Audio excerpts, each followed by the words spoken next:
जय हिंद बच्चों।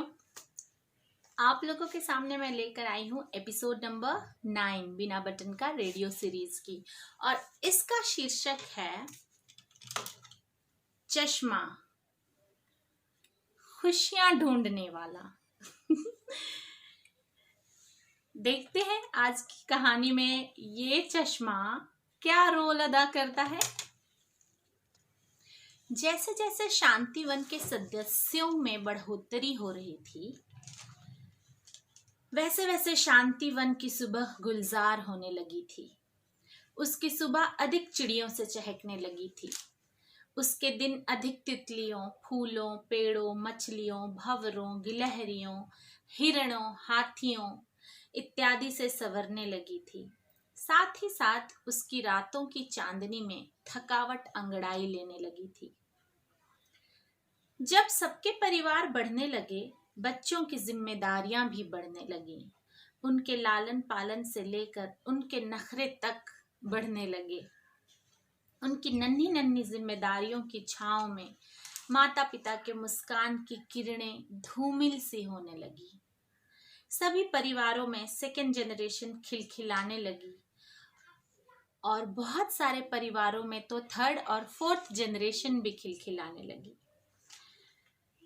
और फिर पहली जनरेशन उनसे, जैसे सेकेंड जनरेशन से पहली, थर्ड जनरेशन से पहली सेकेंड जनरेशन, उस तरह से पहली जनरेशन के समय बनाए गए राजा जी के जो भी कानून थे, रूल्स थे, इस नई जनरेशन के पल्ले नहीं पड़ रहे थे।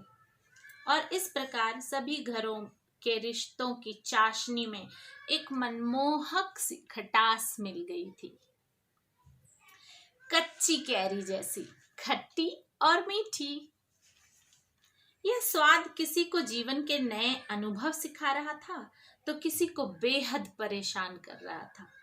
जैसे रोशनी के परिवार वाले बदलाव को प्रकृति का नियम मानकर उसे स्वीकार करके नए अनुभवों से कुछ सीखने में विलीन हो गए, तो हाथी का परिवार बेहद परेशान होकर ये नए अनुभव को देखने लगा।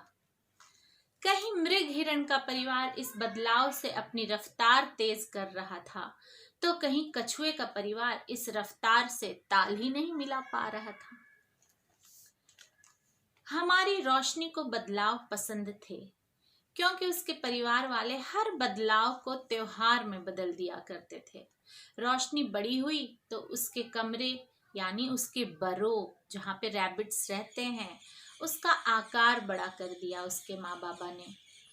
उसे बड़ी यानी कक्षा 5 में जाने पर उसके खान पान में पौष्टिकता बढ़ाई उसके माँ बाबा ने। जब वह अपनी और तेज रफ्तार में दौड़ने लगी, तो उसके पैरों की मालिश करके उसके अभिभावक उसकी तकलीफों में उसकी मदद करने लगे। और रात को जब वह अधिक थकने लगी, तो सर में गुनगुने तेल की मालिश उसकी माँ बाबा उसके लिए करने लगे। इस प्रकार समय की उड़ान ने जो खट्टे बदलाव लाए, उसमें रोशनी के लिए मिठास बनते गए उसके माँ बाबा। और फिर उसकी जिंदगी में कच्ची कैरी का अनोखा स्वाद आया, कुछ खट्टा कुछ मीठा। पर हाथी, कछुए, जिराफ थोड़े परेशान हो गए इस बदलाव से, क्योंकि वह सारे अपनी जीवन की चाशनी में इतनी भी खटास बर्दाश्त नहीं कर पा रहे थे। फिर रोशनी एक दिन वहां पहुंची और उन सबको परेशान देखकर बहुत दुखी हो गई। दुख बढ़ने ना पाए, इसलिए वह झट से उपाय ढूंढने राजा के यहाँ पहुंच गई। राजा को सब बताया, और फिर क्या, राजा ने अपने गुप्तचर को भेजकर एक सप्ताह के बाद जिराफ, कछुआ और हाथी की फैमिली को अलग अलग समय में राजा जी ने अपने राजमहल में बुलाया, ताकि वो एकांत में सबकी प्रॉब्लम सुन सकें और उसको सॉल्व करने का तरीका बता सकें। इससे इन तीनों परिवारों का मान भी बना रहेगा और उनकी प्रॉब्लम भी सॉल्व हो जाएगी।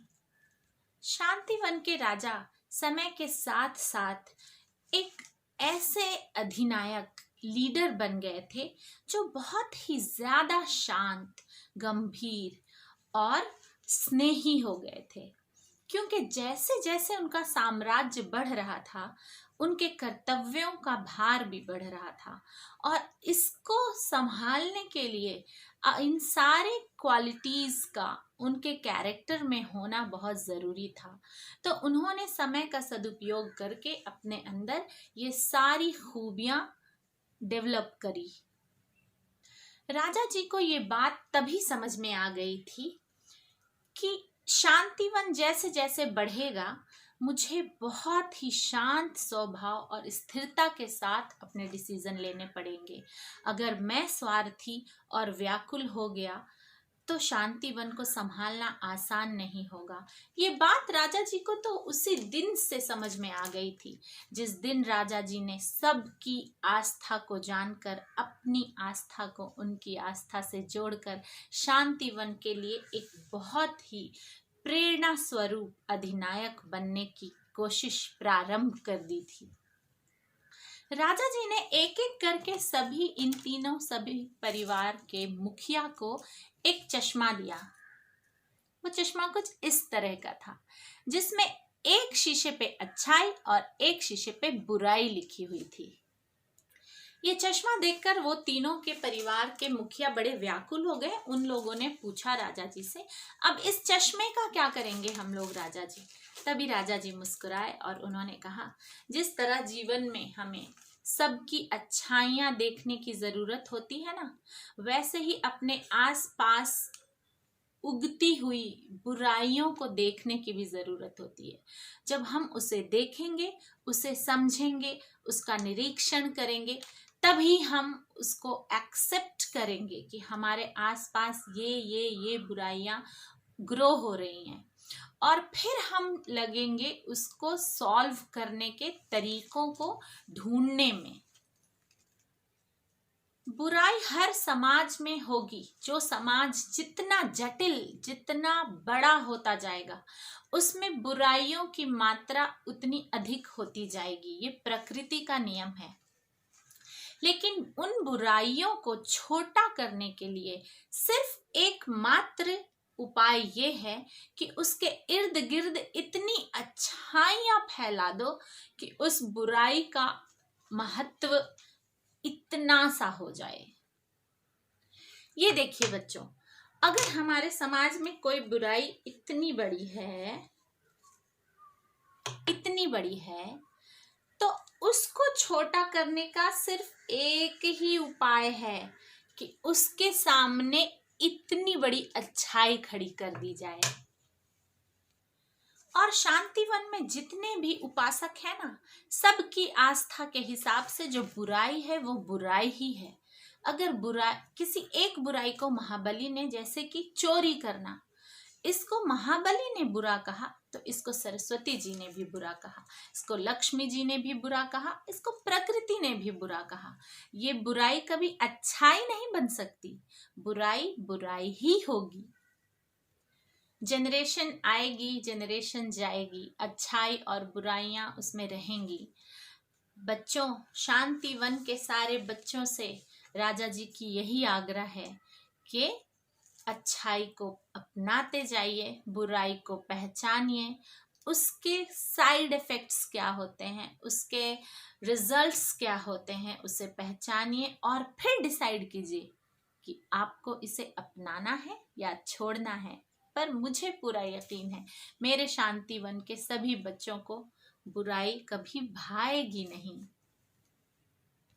ये जो बुराई होती है ना बच्चों, वो हमारे समाज में हमें सिखाती है कि समस्या होती क्या है।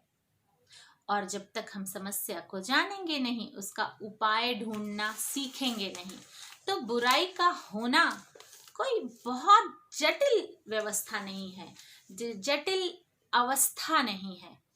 उसको जानना और उसको पहचानना और उसके प्रॉब्लम सॉल्विंग स्किल्स निकालने के लिए ही प्रकृति हर समाज में थोड़ी बहुत बुराई डालती ही है।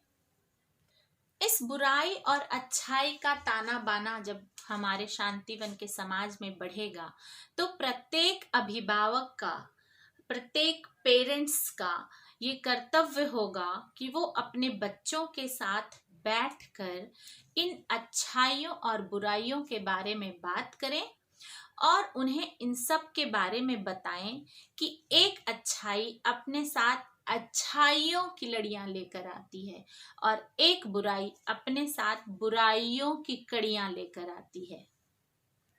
और कौन सा बच्चा किसे चुनेगा, ये डिसीजन और ये आदत उसका भविष्य तय करेगी कि उसका भविष्य उज्जवल होगा या उसका भविष्य अंधकारमय होगा। अपने जीवन को पूरा खट्टा बनाना है या पूरा मीठा बनाना है, या खट्टे मीठे अनुभवों का एक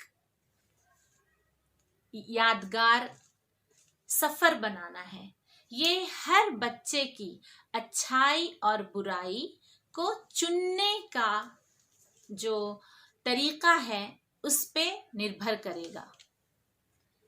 ये कहकर राजा जी मुस्कुराते हैं और कहते हैं, वैसे जीवन तो खट्टी मीठी कैरी के जैसा ही होता है।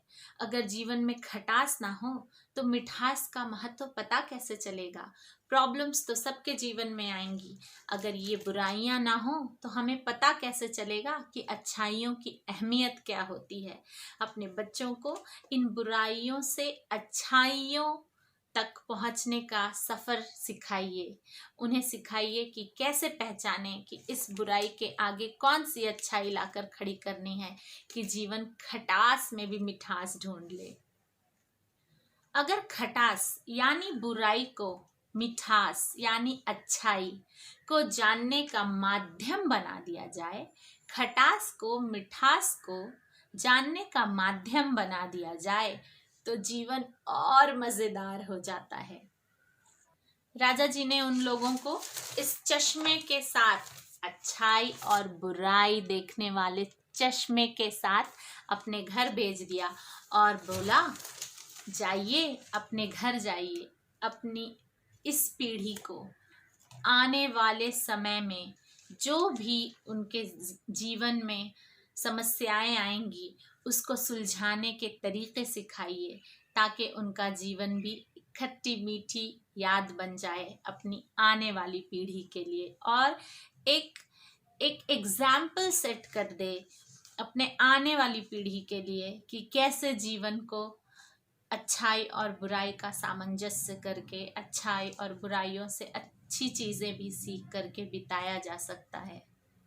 राजा जी ने एक सार्वजनिक सभा बुलाकर कुछ दिनों के बाद सारे शांतिवन की प्रजा से ये आग्रह किया, रिक्वेस्ट किया कि जैसे जैसे शांतिवन बढ़ रहा है, मैं चाहता हूँ कि आपकी हर परिवार की जो अगली पीढ़ी है, किसी की सेकेंड जनरेशन थी, किसी की थर्ड जनरेशन थी, किसी की फोर्थ जनरेशन आ गई थी, हर परिवार के अगली पीढ़ी के बच्चों को आप सारे अपने पुराने अनुभवों के ज़रिए ज़िंदगी जीने के नए तरीके सिखाइए, डूज एंड डोंट्स फॉलो कीजिए, अच्छाई और बुराई को जानने पहचानने का तरीका सिखाइए और उसको कैसे संभालना है, उसको प्रॉब्लम सॉल्विंग उस सिचुएशन में कैसे डेवलप करना है, ये सब सिखाइए।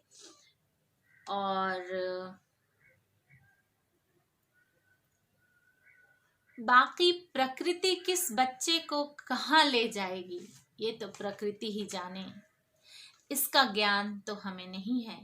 लेकिन हाँ, इन सारी स्किल्स के साथ, इन सारी प्रॉब्लम्स सॉल्विंग स्किल्स के साथ जब बच्चे अपनी ज़िंदगी में आगे बढ़ेंगे तो उन्हें उतनी कठिनाई नहीं होगी ज़िंदगी की प्रॉब्लम्स को झेलने में, समझने में और सॉल्व करने में। मैं शांतिवन का राजा होने के नाते आप सबको यही बताना चाहता हूँ कि अपने अपने बच्चों में संस्कार की जड़ इतनी मजबूत कर दीजिए कि आने वाली सभी प्रॉब्लम्स को के थपेड़ों को वो झट से पार कर जाएं, एक स्थापित शिला की तरह पार कर जाएं। और वो तूफान उनका कुछ ना बिगाड़ पाए। तो आज के ये एपिसोड नंबर 9, चश्मे खुशियाँ ढूंढने के, इस एपिसोड में हमने क्या सीखा कि बदलाव, समाज में जो बदलाव आता है वो प्रकृति का नियम है, इसे अच्छाई के साथ अपनाना है।